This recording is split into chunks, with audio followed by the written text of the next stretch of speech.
10:33 de la mañana y ya estamos en comunicación con Kevin Bryan, nuestro amigo personal, profe de Historia y Geografía, creador de la cuenta geográfica Historia 1 en Instagram. ¿Cómo estás, Kevin, tanto tiempo?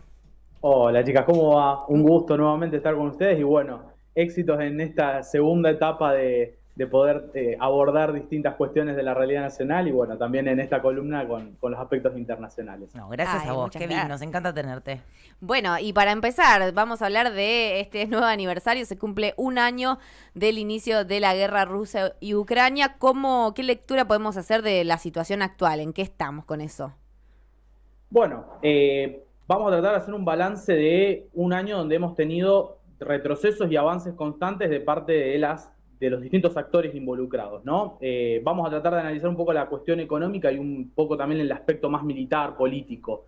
En lo económico, vamos a decir que de alguna manera todas las sanciones que Occidente pensó o programó, como habíamos dicho ya hace algunos meses, no estaban teniendo el impacto que habían deseado sobre Rusia, ¿no? Estas sanciones que se anunciaron, sobre todo en los primeros 2 o 3 meses, que fueron durísimas, pero que al final no terminaron teniendo un impacto tan marcado sobre la economía de Rusia como se había vaticinado en un Claro. principio. Esto tiene que ver fundamentalmente con esta cuestión de que Rusia logró diversificar los mercados, es decir, lo que antes exportaba a Europa, ahora lo empezó a exportar, por ejemplo, a otras economías muy importantes como India, como China, etcétera, que también tienen mercados internos muy grandes y han logrado suplir un poco esa cuestión. Mm.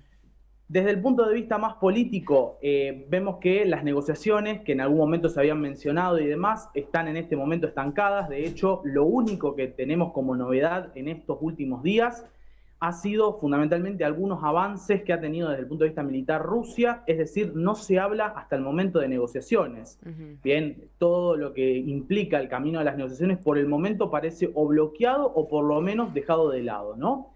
Y en la parte militar, como habíamos dicho, vamos a ver que Rusia está tratando de consolidar un poco más su dominio sobre el Donbass, que es esta región por la cual empezó el conflicto, bien, que es esta región que históricamente ha tenido una población rusoparlante y que está bastante identificada con Rusia, pero que obviamente desde el punto de vista de lo que es el derecho internacional pertenece a Ucrania, ¿no? Y ahí entramos en esta zona que ha sido motivo de conflicto. Hoy las operaciones básicamente se limitan a ese sector. Bien, Rusia sigue controlando un sector importante de Ucrania, que representa más o menos el 15% de la superficie de Ucrania, pero por el momento no tenemos más novedades que eso. Bien, ese sería como un balance que podemos hacer así a grandes rasgos a un año de la invasión rusa a Ucrania. Y dentro de este contexto, porque también, si bien obviamente es la guerra entre Rusia y Ucrania, están metidas las grandes potencias del mundo porque se está disputando algo más que estas regiones específicos. Y hace poco, estas últimas semanas, sucedió esto de que Rusia se bajó del acuerdo de nuclear entre Rusia y Estados Unidos. ¿Qué significa eso? ¿Por qué? ¿Qué tipo de movida política es? ¿Significa algo en la realidad, en lo constante? Digo, bueno, puede ser una incipiente guerra nuclear o es simplemente una estrategia más de esta cosa pasivo-agresiva de la política y de las guerras de estos últimos tiempos. Bien, bueno, es muy interesante el punto porque ha habido distintos enfoques y distintos análisis para hacer, pero a mí por lo menos uno de los que me parece más acertado es tratar de entender que esta decisión que tomó Rusia, por ejemplo, bien, de salir del START, que es básicamente este acuerdo que habían alcanzado con Estados Unidos en el año 2010 para reducir sus capacidades nucleares, de alguna manera es una pieza más a otras que ya se vienen moviendo hace varios años, donde vemos que las potencias en general están tratando de rearmarse, y cuando digo rearmarse no es solamente en materia de material convencional, o sea, me refiero a tanques, aviones, sino también de rearmarse en sus capacidades nucleares.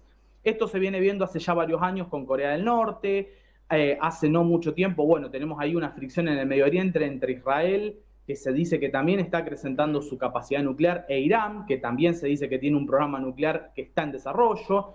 Es decir, lo que estamos viendo es que muchos actores del sistema internacional están rearmándose en materia de capacidad nuclear. Lo que Rusia hace es simplemente mostrar o ser el primero de estos grandes actores del sistema internacional que ratifica esa postura, ¿bien? Y yo creo que tiene que ver también con un eventual escenario de negociación a futuro, ¿no? En algún momento este conflicto por A, por B, por C, pero se va a tener que dirimir en alguna mesa de negociación hipotética entre Rusia y Ucrania. Lo que tendremos que ver es quién llega mejor parado a esa mesa de negociación. Pero dado el escenario actual, sin lugar a dudas, parece más una decisión de Rusia de tener una capacidad nuclear más fuerte para justamente tratar de persuadir en una eventual mesa de negociación a Ucrania y también de condicionar o de tratar de mantener un poco más a raya en ese sentido en esa mesa de negociación a Estados Unidos, que obviamente que también va a formar parte de la misma cuando llegue el caso. Claro, claro.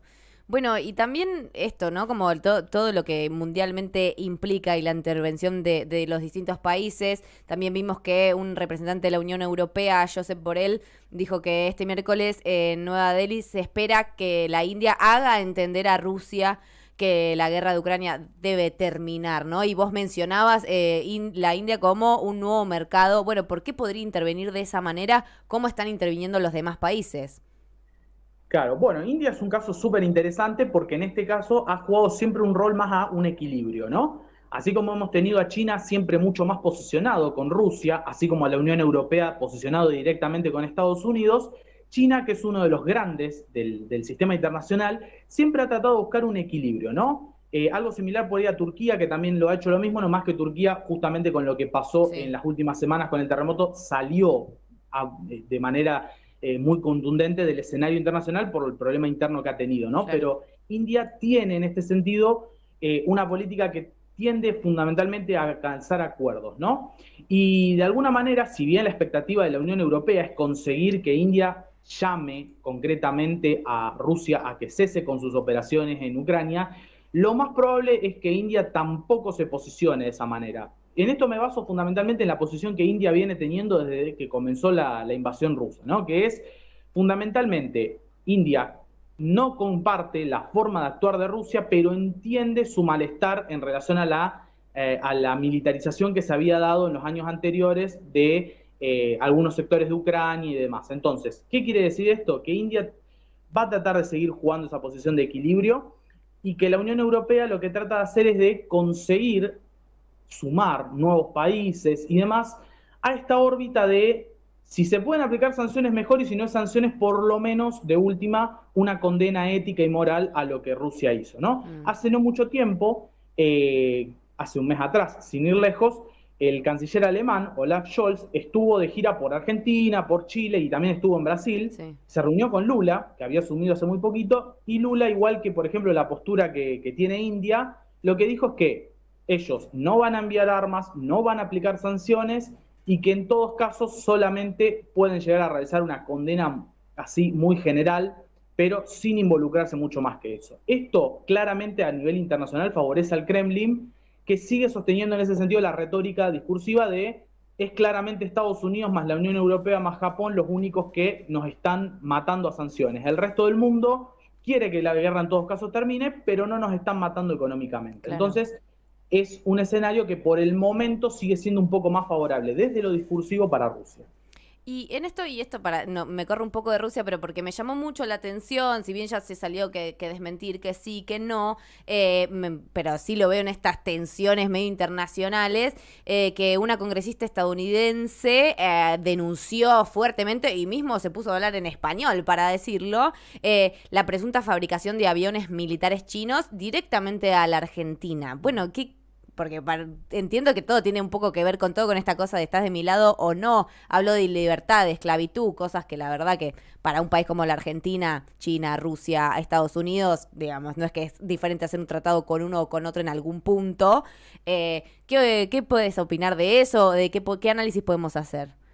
Claro, sí, bueno, el discurso fue muy, desde el punto de vista exclusivamente retórico y político, porque desde el punto de vista pragmático no tiene prácticamente ningún sentido lo que planteó, pero por lo siguiente, ¿no? Porque lo que se cuestionó es el posible acuerdo que en algún momento podría llegar a alcanzar en este sentido Argentina con China, sobre una cuestión que tampoco está muy avanzada y que tampoco se ha blanqueado. Entonces, son más rumores que otra cosa.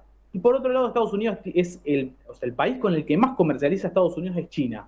Entonces, el discurso de la cuestión del comercio, de con quién comerciar o no, se cae un poco con el propio peso de lo que Estados Unidos realiza, ¿no? En este sentido, Estados Unidos, a ver, discursivamente tiene una cuestión, plantea determinadas cuestiones, pero después en la práctica es el país, uno, o por lo menos es uno de los países más pragmáticos, es decir, que si tiene que hablar con China, habla y comercializa con China.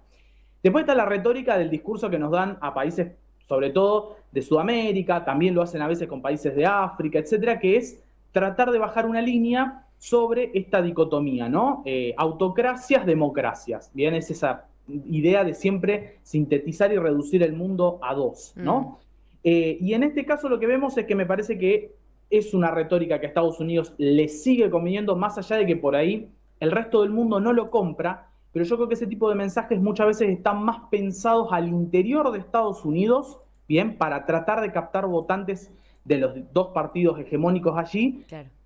o sea, buscando captar un poco ese nacionalismo, de motivar ese tipo de cuestiones, y por ahí no tanto de impactar directamente sobre la política internacional de otro país. Sobre todo porque lo que estamos viendo últimamente es que los países, con toda esta cuestión del conflicto entre Rusia y Ucrania, han empezado a ser un poco más soberanos en relación a sus decisiones, ¿no? Esto de las sanciones que les mencionaba, esta cuestión de si condeno o no condeno, o si condeno solamente, pero no me pienso involucrar en la venta de armas, etcétera. Es decir, los estados en este punto están buscando un equilibrio que me parece que Estados Unidos en el fondo lo conoce y lo entiende, pero que obviamente no puede abandonar su retórica Claro. tradicional, porque es una retórica que es muy útil para los dos partidos hegemónicos de Estados Unidos.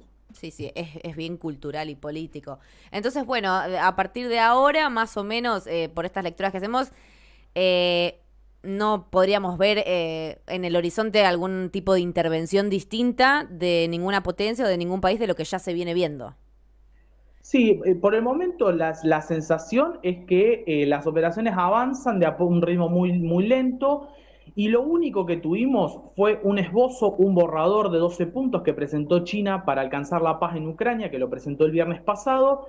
Un borrador interesante en varios de sus puntos, pero que lamentablemente tiene un problema, que es que en algunos de sus apartados de alguna manera, por ejemplo, ataca la idea de sancionar las economías que están involucradas, ¿no?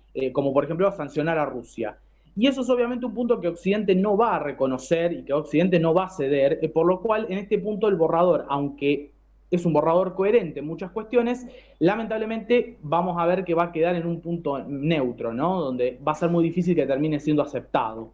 Entonces, ¿qué tenemos? Tenemos el borrador que China presentó, que fue muy interesante, pero sigue faltando ahí encontrar la posibilidad de un punto donde tanto Rusia como la OTAN, porque vamos a decir la OTAN porque es quien está suministrando la gran capacidad de armamento que tiene Ucrania para resistir, tiene que encontrar quien sea que se involucre un punto de entendimiento entre esos dos colosos, ¿no?, que se están enfrentando. Eso es difícil, por eso yo lo que les decía es que en algún momento la negociación va a terminar llegando por la necesidad de los dos estados o por la necesidad de alcanzar en algún momento un acuerdo y aliviar un poco la presión que tienen las arcas de ambos países, pero lo que vamos a ver es quién llega mejor parado a esa mesa de negociación, quién llega más desgastado y con menos peso a esa hipotética mesa de negociación.